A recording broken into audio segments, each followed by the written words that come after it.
Hello. Well, thank you very much for watching this video.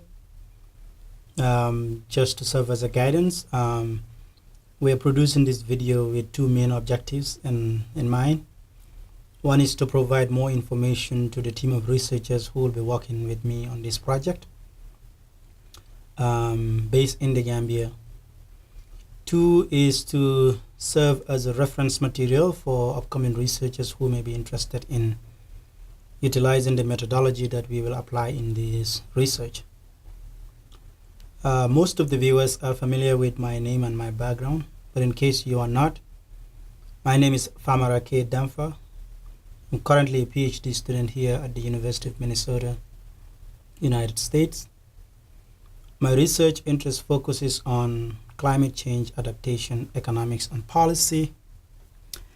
And recently, summer 2018, I have conducted an ecosystem valuation study in the Gambia, in which I worked with a couple of students from the University of the Gambia, social science students, under the leadership of SOSA. And in that study, we applied contingent valuation as a survey instrument to estimate Gambians' maximum willingness to pay for coastal protection. As you all know, so you're aware perhaps, climate change is threatening our coastline, and just understanding the value of the coastline to the Gambian people is essential for policy decision-making purposes. Today, I will present a research proposal which will apply the same methodology we used in that previous work. Unfortunately, I don't have time to go into details explaining the methodology per se.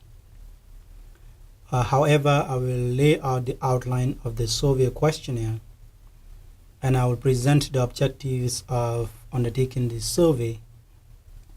I would also like to spend most of the time talking about the scenario that we wanted to assess. This specific research is a willingness to pay study, as I said, using contingent evaluation method in assessing community members' willingness to pay maintenance fee for sustaining a community-driven, community-funded water infrastructure project, which is a borehole under implementation in the village of Genieri. So the case study for this study is in Genieri Lower River region. The main objectives of the study are: one, to estimate and have an average maximum willingness to pay for the community. Two is to compare willingness to pay between residents in the village and natives of the community who are living elsewhere. So in essence, we are going to interview people both in the Gambia and outside of the Gambia. The third objective of the study is to provide results that could feed into community decision making, could be used by the Department of Community Development, but also could serve as an academic reference material for upcoming researchers. This sort of methodology will be common in future research projects in developing countries, so it's important that we set the pace. The final objective is to present a sustainability plan to the community that could help them to maintain a very expensive project like this. So let me give you the outline, and as I give you the outline of the survey questionnaire, I'll give some details where necessary. The first, normally in conventional CV studies, you realize that the questionnaire is divided into sections, and the arrangement of those sections are very important to avoid some biases. So section 1 here really present the introduction of the study, given some context, putting into consideration research ethics that are essential to be observed in this kind of study.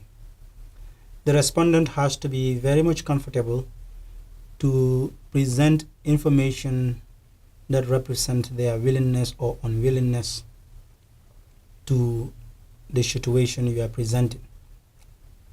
So they must be clear that the information will be kept confidential and that they are not at risk by any way in responding to any of the questions. They also should be told that they can stop the interview at any time they wish to do so, or they may reject to answer any question. And the interview period has to be presented, how long the interview will take. And they should also be reminded that the demographic information that will be collected will be combined with others to serve or to be used in a statistical process. So that has to be clear in the introduction, which is section 1. So section 2 is to give the respondent, and in this case, to give a little bit of context as to the design and the data collection methodology. Instead of collecting a sample population from Genieri, we will interview all compounds. And here, when I say compound, I mean compound, not households. Because in this context, you can have multiple households in one compound. So because it's a relatively small population, and of course that result is better than a sample, we will go ahead to interview everybody, that is every compound located in this community. In every compound, because of gender dimensions or gender considerations that we needed to be sensitive, we needed information that represents the amount that will be offered by men versus the amount that will be offered by women. Knowing some background about this community, it will be important that every compound we interview 2 respondents. One must be a man, the other must be a woman. This will help us to get a gender representation as part of our analysis. So it will definitely be a direct face-to-face interview by 4 senior students from the University of the Gambia. These are students who have worked with me in the previous research project that we did. And to give them acknowledgement, they are Ibrahim Sabali, Al-Hassan Drame, Mariama Sise, and Mariama Danso. These are my team members in the Gambia. So the other component of the research, which will be an international interview process, I will personally call natives of the village living elsewhere to give their opinion as to how much they think is necessary to maintain this project, or what is their willingness to offer. So section 2, as I was trying to mention, will give project background. To give you a little more information here, this is a project that was designed, conceived by the community. The funding is entirely done by the community. Every native of this community, mostly residing in the Gambia and in the diaspora, all contributed in one way or the other.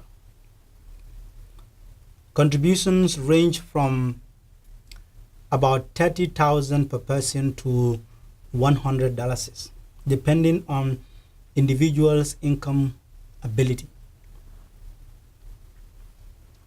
So it is a community-driven project. And for those who have not contributed money, they provided free labor, which range from digging holes to lay the pipes, to fetching sand and fetching water in building the warehouse that will be used for keeping the electrical materials. So it has to be clear that community members own this project, and that is just to give that background in our research, even though they are aware, is in conformity with standard contingent evaluation methodologies. Section 3, we will collect information on community members' perception about some ecosystem service values. For example, the provisional value of having access to clean and safe drinking water. We'll assess their perception. What does that mean to them? How significant is that to this community? We will also assess their perception of what we call bequest value, the value of maintaining the infrastructure for the next generation to use, even if that costs them money.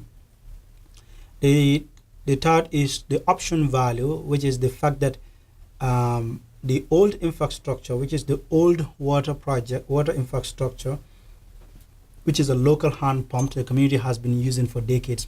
Is there any willingness to preserve that for any reason? Perception about other problems in the community could be ranging from education to healthcare, to food security issues, unemployment issues. Are there other important problems in this community other than water? It's important to know that. And perception of institutional trust, including here the three major institutions that we are focusing on is the Mansakonko Area Council, the Department of Water Resources, and the central government as a whole. And finally, their perception about ownership or perception of ownership of the project. Who owns this project, this water project, and who should be responsible to maintain it? So this is what Section 3 would really dig into. Section 4 is the main part, which is the scenario, the maintenance scenario. Here we have two major scenarios. We have the scenario for maintaining the borehole, which is the new project, and the scenario for maintaining the old water infrastructure, which is the local hand pump, which is an old one. So I will give you more information about that. But just to complete the outline, Section 5 focuses on collecting demographic and socioeconomic variables, data on those variables. And these variables will be used as covariates in our regression analysis to explain why is X willing to pay that and why not willing to pay that. So that will help us in dissecting or understanding who is willing to pay and why are they willing to pay that. And the final section is sustainability. Remember I said in the objective that we want to present a plan to the community that will be that will help them to maintain and sustain the project. So we have to be clear about what are the sources, other sources of funding the community could tap into in order to ensure that this project is sustainable. So because time is already, I've already spent more than 10 minutes on that, I'll just go straight to Section 4 just to explain the maintenance scenario. And I will read. This section is designed to investigate the value you and your family attach to having access to safe drinking water in the community, at least to a minimum of 20 years. The term value here means the value of having continuous access to water for various uses, including cooking, drinking, washing, at any time you wish in the community. Now I will present to you hypothetical market scenarios in which you will be asked to make an offer of how much maintaining these projects to their lifespan is worth to you. Now we'll present some basic facts. Do you know that many community-driven projects are failing due to high maintenance fees? Remember, in the Gambia, a lot of development, donor-funded or self-funded development projects are collapsing, they are failing, usually after 5 to 10 years, simply because people don't save for maintenance. These projects are not well, there is really no money for maintenance, and the infrastructure collapse and the project is no more, useful. So it is important that we remind them that this is happening in other communities, and perhaps the community has experienced that. Do you know that the newly built borehole water infrastructure project, has a lifespan of about 20 to 40 years, depending on how it is being managed? Do you know that the pumping machine or other parts of the water project can have a problem at any time? Do you know that you may resort to using the local hand pumps time to time for other water uses or when the borehole has a problem? So those are some facts that they need to be clear about. Now we read the scenario. To maintain this newly built water infrastructure project, suppose the community agreed, as you used to do, for every compound to pay a monthly maintenance fee for repairing any damage to the infrastructure within the lifespan of the project. Remember, this may be the only possible way to maintain this project. Also, you should be 100% sure that all monies paid will be used solely for maintaining the infrastructure when damaged. According to the project contractor, the pumping machine, although one of the best qualities, can have a problem at any time, just like any other machine may behave. Therefore, it is recommended that the village have a savings of $150,000 at the bank in order to provide immediate response in repairing any damage to the machine or other parts of the project, at least within its minimum lifespan. If the project stops functioning, access to safe drinking water may be difficult, as the quality of water in the current local hand pumps may be compromised if not frequently used.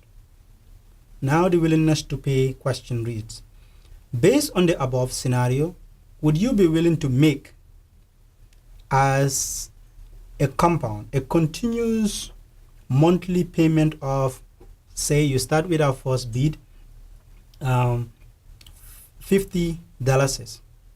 If the respondent says, yes, I can offer $50 per month, of course, as a compound, then you increase your bid to $100. If the respondent said, yes, of course, as a compound, we are willing to do that, then you increase it to $200. If the respondent said no, now you decrease it by 50% to $150. If the respondent says no, maybe you reduce it by up to 125. So you're going to negotiate, because there, remember, it is a hypothetical market scenario. In other words, there is a market transaction that is happening here. That's why in contingent evaluation, they call it known market goods and services. In this case, it's not really a market, but it's a hypothetical market scenario that we are trying to put in place. So our respondent has to negotiate. We need to negotiate with them, and that is by design. It is what we call the bidding game. So I'm using the bidding game elicitation procedure here in this specific scenario. So you're going to negotiate until you reach to an agreement with the respondent. Whatever that amount is, you record it. If the respondent said no, you ask the respondent, did you say no or bid at zero? Because there are a couple of options you can refer them to.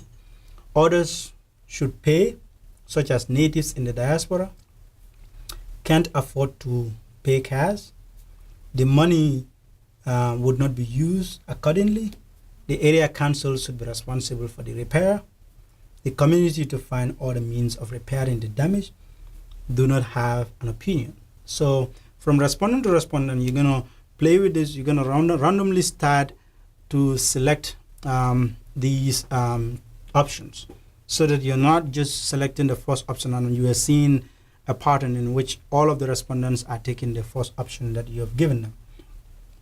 Or if they were thinking about other options that are not listed here, there is an option to say other, and they specify. So that is for scenario 1, the maintenance scenario for the borehole, the new project.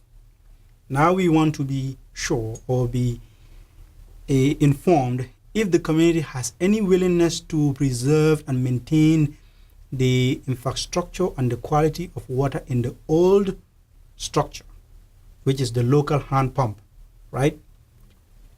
Perhaps some of us will think like, well, it's progress, development, They now have a tap, they don't need that, just throw it away. But let's find out what the community think, because we've seen other communities struggling with boreholes. They have a borehole, they abandon their old water system, and the borehole has a problem. There's shortage of water in the community, and that can create a big problem. So let's see if there is any willingness whatsoever to maintain those local hand pumps for other water uses or for other purposes. So the scenario reads, now we want to ask you about your willingness to pay for maintaining the local hand pumps currently supplying the water needs of the village. According to water quality experts, if the village stopped using the local pumps, water quality there will deteriorate over time and would not be suitable for drinking purposes without purification. Let's say the community agreed to maintain the local hand pumps. To do that, suppose they ask every compound to offer the maximum amount of money they would be willing to pay on a monthly basis for maintaining the quality of water in the local pumps and repairing them when damaged to serve the alternative water needs of the village. Remember, we are 100% sure that the money will be used only for that purpose. What is the question then reads, what is the maximum amount of money you can offer continuously on monthly basis for your compound as a whole? So remember, the elicitation procedure in the second scenario is different from the first scenario. The first scenario, we are using the bidding game. The second scenario, we're using what is called the open-ended elicitation procedure. We want to know the respondent's maximum willingness to pay. So whatever amount the respondent gives us, we record that. And here, remember that it should be on monthly basis, how much they are willing, the maximum they are willing to pay on monthly basis. If the respondent said, well, no, we need to probe to find out why they are not bidding anything. Perhaps they could be like, they think the local hand pumps should be closed forever. They should just be abandoned, or they can't afford it. Or perhaps they think if they contribute that money, the money would not be used for the right purpose, or other reasons as I stated in the previous section. So section 5, I'm not spending a lot of time on this. Section 5 is just demographic and socioeconomic indicators. This will be used as covariates, like I said, and this include what? Gender, level of education, income, right? Remittances, like how much money they receive from household members outside, a number of people in that household, and the source of income, like I said. So we'll just go to section 6, which is sustainability of the project. Here, like I said, this section will explore all the issues, all the options, funding options the community could utilize, in addition to the maintenance contribution that comes from household level. Remember, we are done with our elicitation, so we minimize the bias, because if we had this section before the scenario, we can introduce some biases, because then our respondents will be like, oh, okay, we have some options. But that's why we have the first scenario, the scenario in section 4, before we get to other options that they could think about. So after they have bidded, now we are now asking them, remember, part of this survey, the community wants to charge. And to give a little context here, in this community, they have provided street taps. The street taps, there are about 25 street taps, pretty small community, right? On average, one tap is shared by at least two compounds. So some compounds even have their own tap that they would not be sharing with anybody. But the community wants to know if those who are sharing would still want to get an extension of a tap head into their yard, that is the compound yard. So we want to find out how much could be charged for that purpose. And we are asking them, how much do you think a compound should pay if they request to extend a tap head into their compound yard? And we have options ranging from 1,500 to 6,000. So 1,500, 2,500, 3,500, 4,000, and up to 6,000, right? If none of those options, they could specify their option, and we have that option too. So we also want to know how many of the compounds have any willingness to extend a tap? So we have a question. Would your compound like to extend a tap head inside the yard? On a scale of 1 to 4, definitely yes. That means that those people have already talked about this and they would do it. Probably yes. Okay, they're still thinking about it. Probably no, and definitely not. So those who just have perhaps a tap by their house or their compound, and they're not using this with any other household or any other compound, they might probably say, definitely not. We just have a tap head by our compound gate.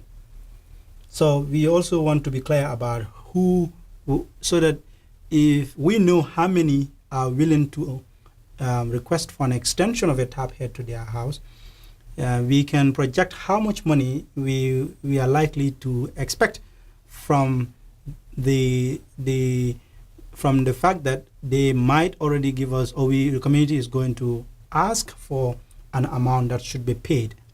So it will give us an idea of what revenue comes from that, just precisely.